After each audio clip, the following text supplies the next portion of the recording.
I have a confession. I did not like the PlayStation VR2. It felt bulky, uncomfortable, and honestly, there just weren't many games available. And the games that did exist, I'd already played them elsewhere. So I did what any reasonable adult does. I put it on the shelf and let it collect dust. But over time, I kept seeing more and more people absolutely raving about the PlayStation VR2 and telling me, sometimes very aggressively, that I was wrong. And I've learned over time, don't mess with the PlayStation fanboys. So I started asking myself, what am I missing here? What's the actual fuss? And now that the PlayStation VR2 PC Adaptor exists, I figured, alright, maybe it's time to revisit this thing. And spoiler alert, I have a lot to say about the PC adapter. So I went on a bit of a mission to figure out why people actually like the PlayStation VR2. On paper, the PlayStation VR2 actually has some impressive specs. The big one is the OLED display, which means rich colors, deep blacks, and excellent contrast.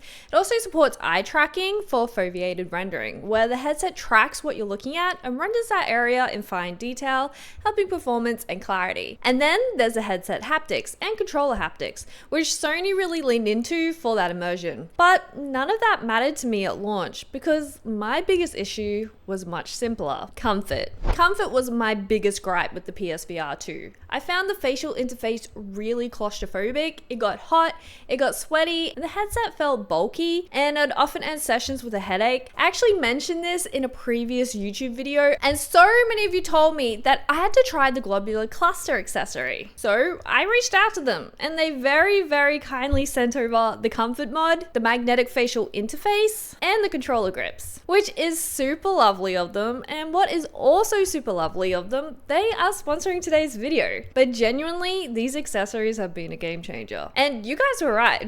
The comfort mod replaces the existing interface and includes a padded top strap, which helps massively with weight distribution. It also includes a rear pad, which is larger than the original and way more comfortable. It's also silicone, so it's anti-slip, but what I really like about the globular cluster is how customizable everything is. You get 3 pad options. There's a fabric material for sweat absorption, a gel-like material for heat dispersion, or a PU leather if you want that more luxury feel. And the fabric and gel pads are washable, which is honestly a game changer, especially if you wear makeup. And all of these are attached with Velcro, so they can be easily swapped out. And installation was super easy. Same with the magnetic facial interface. Had some really clear instructions and tools to remove and install them. It was actually really fun pulling it all apart. I've always found the default PSVR2 interface really claustrophobic, and as someone who wears makeup, the silicone cover gets a bit gross, but this magnetic facial interface lets you run a more open face setup as an option,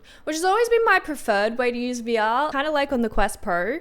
But if I want maximum immersion, I can just snap the interface back on magnetically. So you got 2 options there on how you use it. Running an open interface though does increase glare slightly, especially in dark scenes, so that's something to be aware of. But for me, that's a trade-off I'm happy to make. And everything Globular Cluster makes feels really high quality, especially when installing. Like everything just feels like an upgrade to what's already installed. Then we have the controller grips. The controller grips add a bit of cushioning to the side of the controller, which adds extra comfort. But the real win is it lets you relax your hands and essentially go hands-free. I could put the headset on while still holding the controllers and then actually start playing instead of fumbling around for the controllers. My previous setup, I could never pick them up the right way. I don't know if anyone else has found that, but with this, way easier. They also include adjustable straps, but I personally found with the cushions, I didn't need them. But that's the great thing, it's all customizable. And the results of all these upgrades, for the first time ever, I actually enjoyed using my PSVR2.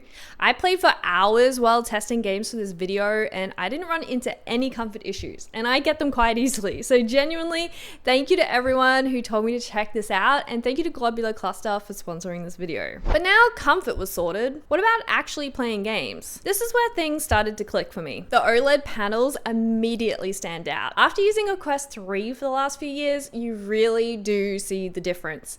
colors are rich, contrast is excellent, and dark scenes look fantastic. Games like No Man's Sky genuinely gave me that playing Minecraft for the first time feeling, the sense of wonder and scale and just getting lost. I think I'm going to have to sink some extra hours into this game because I forgot how good it is. I also jumped into Resident Evil Village, which I'd only ever played the flat screen version previously, and experiencing this game from a VR perspective really hits different. And the graphics, you can really tell they went to the extra effort to make this game look and run super well on the PSVR2. Even too well. Like, I love horror games, but I don't know if I want to experience the jump scares in this game in VR. Although I do want to see that weird baby thing. And where the PlayStation VR2 shines is optimization. There's no load times, no lag spikes, everything just runs exactly how it should. And even the room setup on the PSVR2, like room scanning and setting up your play space is just so much quicker. Like, it's more fluid and it just runs super quick. And when you compare that to the Quest, well, I think Meta could learn a thing or two. I also noticed very little motion sickness as well. Even in games with movement, frame rate felt comfortable and I didn't feel any nausea, which I'm finding a problem more and more on the Quest. Sadly, it's usually due to poorly optimized games. Whereas on the PlayStation, I know they're very strict about what developers upload, so that can be a real win here. There is some blur when moving your head quickly, likely a mix of reprojection and persistence blur, and possibly noticeable with the foveated rendering, but it never crossed into this is making me sick territory. And you never notice the foveated rendering doing its thing either. It kind of feels like magic. Another feature of the PSVR2 I love is the haptics. And this isn't just like a vibration that you get with other controllers, it's actual haptics. Controller haptics feel stronger and more nuanced than the Quest. My favorite, the headset haptics, which add subtle immersion with impacts or environmental effects. I just wish more games use it because I get a thrill every time it happens. Even navigating menus triggers light haptic feedback as well, which sounds really small, but it feels premium. And this is just one of those things you don't miss until it's gone. With all that said, the experience isn't flawless. Game discovery is still frustrating. Even with the games I own, I had to toggle several menus just to find the PSVR2 games. Like, trying to find games you know you own isn't always intuitive. Sometimes you go to launch something and instead of playing it just wants an update, even though I've had it turned on. But I think that's just like a PlayStation thing and a consistent issue across all gaming platforms. I did have some weird stability issues though. Like, Horizon Call of the Mountain wouldn't open at all. I had to completely reinstall it. And Gran Turismo 7 crashed on me twice. Now, I'm not sure if that's a software or a console specific issue or a me thing, but it's worth mentioning. And there are still some disappointing experiences. Like, Gran Turismo is a great example of expectations versus reality. All the menus are completely flat screen. Like, I thought I launched the game wrong at first. And VR only kicks in once you're actually driving. At first, I'm like, this is kind of lame. But the second you're in the car, I was like, okay, this is actually kind of cool. It's just worth knowing that not every VR supported title is fully VR. But still, I appreciate that it's VR at all. And I think the games available on the PSVR2 are very, very premium. But I still feel like the library is pretty limited. Like with the Quest or the Steam VR library, there's a lot more options and versatility.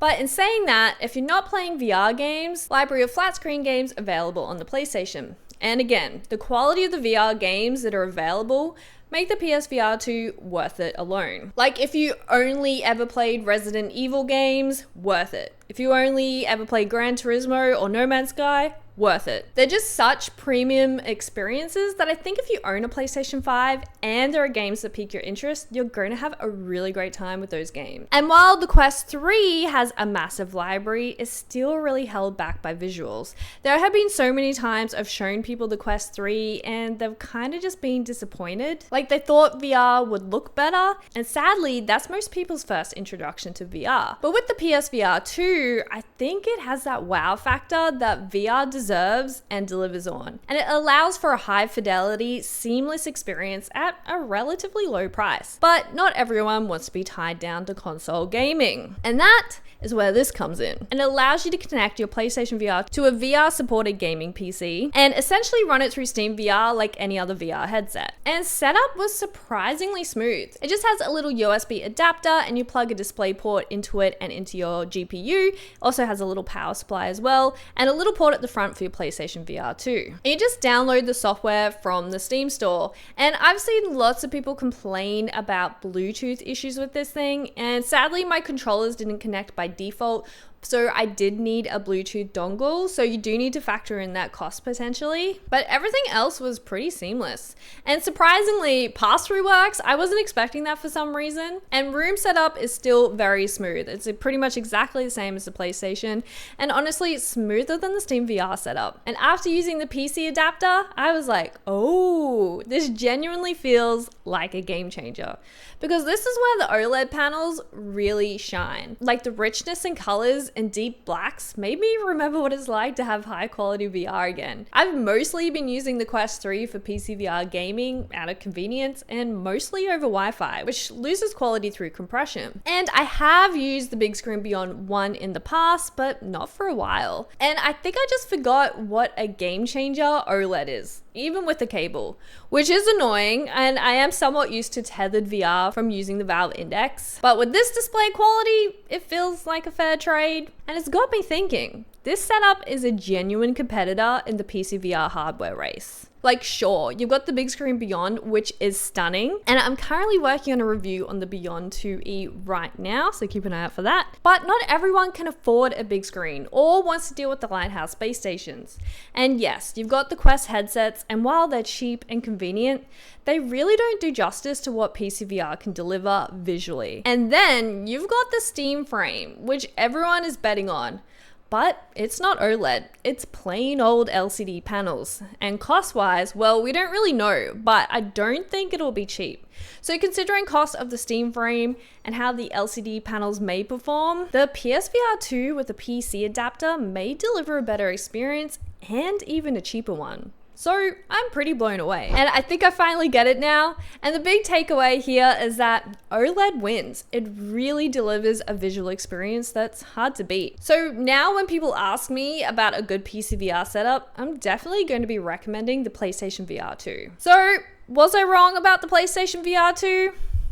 Yeah, kind of. With the right comfort setup and especially with PC support, the PSVR2 finally makes sense to me. And after using the Quest for so long, I think I can really appreciate it more. It's not perfect, there's still friction, there are still software quirks, but the visuals and haptics and immersion, especially with the OLED, make this a genuinely compelling headset in 2026. And for the first time, I'm actually glad I took it off the shelf. If you like VR hardware and game recommendations, don't forget to subscribe for more, and I'll see you in the next video. Bye!